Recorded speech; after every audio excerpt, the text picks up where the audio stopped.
నిన్న ఇద్దరు ఆడపిల్లల్ని మగపిల్లలు ఏ రకంగా వేధించారు అనే దాని గురించి మాట్లాడుకుందాం. మాట్లాడే ముందు దానికి ఒక కామెంట్లు వచ్చిన విధానం చెప్తాను. బాపట్లో ఒక అమ్మాయి మంచి అందగత్తి తెల్లగా ఉంది, తల్లి కూతుర్లు చనిపోతే ఎవరూ సానుభూతి చూపించకపోగా నెగిటివ్ కామెంట్స్. చచ్చిందిరా, ఉన్నా కూడా నేను చంపేసేది, మోసం చేసింది, ఇలాగే చావాలి, అడిగితే పరువు పోయింది, అందుకని ఇట్లాగే చేయాలి, ఇలా చేస్తేనే సరిగ్గా ఉంటుంది అని నెగిటివ్ కామెంట్స్ చాలా వచ్చినాయండి. చూడండి, నేను చెప్పేది ఏంటంటే నెగిటివ్ కామెంట్స్ పెట్టే వాళ్ళకి నేనేం చెప్పట్లా. ఒక ఆడపిల్లని పెళ్లి చేసుకోవాలి అనుకున్నప్పుడు ఎంగేజ్మెంట్ చేసుకున్న తర్వాత ఒక మనిషి నీకు ఆ అమ్మాయి నచ్చకపోతే వద్దు అని చెప్పుకోవాలి. కానీ నువ్వు ఆ అమ్మాయి మీద నిఘా పెట్టి ఆ అమ్మాయి వీడియోలు తీసి ఆ అమ్మాయి ఎక్కడ తిరుగుతుందో చూసి ఇంత అనుమానం ఉన్నప్పుడు రేపొద్దున పెళ్ళైన తర్వాత అయినా సరే అమ్మాయి చనిపోవాల్సిన మనిషే, ఎందుకంటే అంత అనుమానం మనిషిలో ఉంది. రెండోది, ఆ అమ్మాయి పర్సనల్ ఫోటోలు తీసుకొచ్చి పెట్టాడు అంటున్నారు. అదేదో నువ్వు పోలీసుల దగ్గర కూర్చుని గనక వీళ్ళు సెటిల్మెంట్ చేయించినడితే అక్కడ అబ్బాయి తప్పు కనపడేది. ఎరా ఏంటి ఇటు వీడియోలు తీసావట, ఫోన్లు తీసావట, ఏంట్రా తప్పని. ఇప్పుడు చూడండి, ఇద్దరు వ్యక్తులు కలిసి సహజీవనం చేసి, లేకపోతే ఇద్దరు వ్యక్తులు కలిసి ఆడపిల్ల కానీ మగపిల్లలు కానీ ఇద్దరు కలిసి చక్కగా కలిసి ఉండి దాని తర్వాత అవి ఏమైనా వీడియోల రూపంలో కానీ ఫోటోల రూపంలో కానీ బయట పెడితే అది మగపిల్లాడిదే తప్పని పోలీస్ కేసులు పెడుతున్నారు. మరి ఈ అమ్మాయి పర్సనల్ విషయాన్ని పాత జ్ఞాపకాలో నిజంగా జరిగిందో జరగలేదో అవి ఏమైనా ఏ ఫోటోలో కొంతమంది బంధువులు కూడా కొంతమంది మంచి సంబంధాలు కుదిరినా మంచిగా అమ్మాయికి పెళ్ళి అవుతున్నా ఓర్చుకోలేని మనుషులు కూడా ఉంటారు. పూర్వం రోజుల్లో ఆకాశరామన్న ఉత్తరాలని పెట్టి పైన హెడ్డింగ్ పెట్టి రాస్తూ ఉండేవాడు. ఆ రోజుల్లో టీవీలు ఫోన్లు లేవు కాబట్టి ఆకాశరామన్న ఉత్తరం అని రాసేవాళ్ళు. అలాగే ఏమన్నా అలాంటివి జరుగుతున్నాయేమో ఒకసారి చూసుకోండి. పెళ్లి కొడుకు కనుక పెళ్లి కూతురు తేడా అని తెలిసినప్పుడు మీ ఇంటికి పిలిపించి అవమానించి పంపించాల్సిన అవసరం ఉందా? ఎంగేజ్మెంట్ దాకా వచ్చి నెలలో పెళ్లి పెట్టుకుని క్యాన్సిల్ అని చెప్తే ఆ మనుషులు ఎలా తట్టుకోగలుగుతారు అని కొంతమంది క్వశ్చన్ చేస్తున్నారు.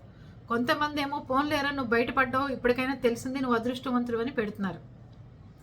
కానీ నేను ఒకటి చెప్తానండి, ఆడపిల్లల గురించి. ఆడపిల్లలు నిజంగా తప్పు చేయాలి అనుకుంటే చేసిన ఇంకో మనిషిని వచ్చి బలవంతంగా ఎంగేజ్మెంట్ చేసుకుని ఆ ఎంగేజ్మెంట్ ఫోటోలో అమ్మాయి అంత ఇదిగా నవ్వదు. ఆ అబ్బాయికి వేరే అతనితో సంబంధం ఉన్నా వేరే అతనితో ఉన్నా తన ఏవైతే ఎంగేజ్మెంట్ ఫోటోలు ఇంకా తనే మాడు మొహం వేసుకుని ఉన్నాడు ఆ పెళ్లి కొడుకే, ఈ అమ్మాయి చక్కగా నవ్వుతూ లక్ష్మీదేవిలా ఉంది. అది పరిస్థితులు అంత దారుణంగా ఉన్నాయి. ఇంకోటి చెప్తా, ఇంకో సైకో. ఆ అబ్బాయి రైల్వే ఉద్యోగి, భార్య ఉరేసుకుంటుంటే దగ్గరుండి ఇంకా వేసుకోవే, అలా కాదే ఇలా వేసుకో అని చెప్తున్నాడు. నీకు సిగ్గు శరం అనేది ఏడిస్తే మీ అమ్మా నాన్నకు గనక నిజంగా నువ్వు పుట్టుంటే వెళ్ళి ఆ అమ్మాయి వల్ల ఇబ్బంది కలుగుతోందని అమ్మాయి పుట్టింట్లో దింపేసిరా. నువ్వెవడివి వేసుకో అని చెప్తుంటే నిన్ను అక్కడ ఉంచి ఎన్కౌంటర్ చేయకుండా పోలీసులు నిన్ను అట్టి పెట్టారంటే ఏం చేయాలి? ఇంకోటి, ఆ వీడియోలోనే ఈ రైల్వే ఉద్యోగస్తుడు వీడియోలోనే ఇంకోటి ఏం కనపడిందంటే తను వీడియో తీశాడు భార్య ఉరేసుకుంటుంటే అని చెప్పి జనాలందరూ చెప్పారు. తర్వాత ఆ అమ్మాయి గడి పెట్టుకుని ఉంది, పోలీసులు వచ్చి ఆ బెడ్రూమ్ తలుపు పగలు కొడుతున్నారు.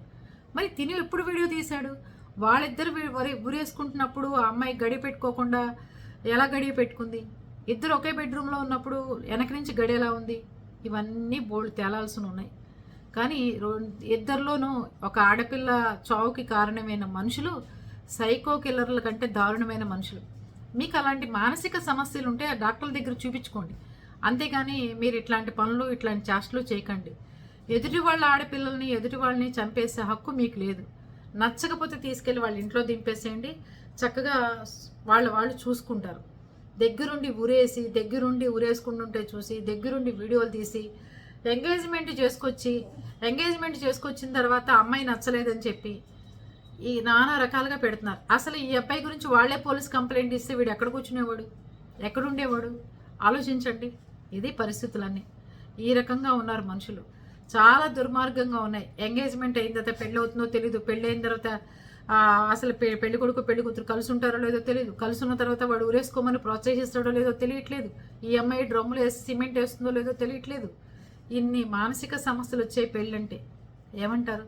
కానీ పాపం బాపట్లో తల్లి కూతురు చనిపోవడం చాలా బాధాకరమైన విషయం అండి. ఒక మనిషి ఇన్ని రకాలుగా హింసించి చంపుతారు అనేది ఈ రకంగా వీళ్ళిద్దరి వీడియోలు చూస్తే అర్థమవుతుంది.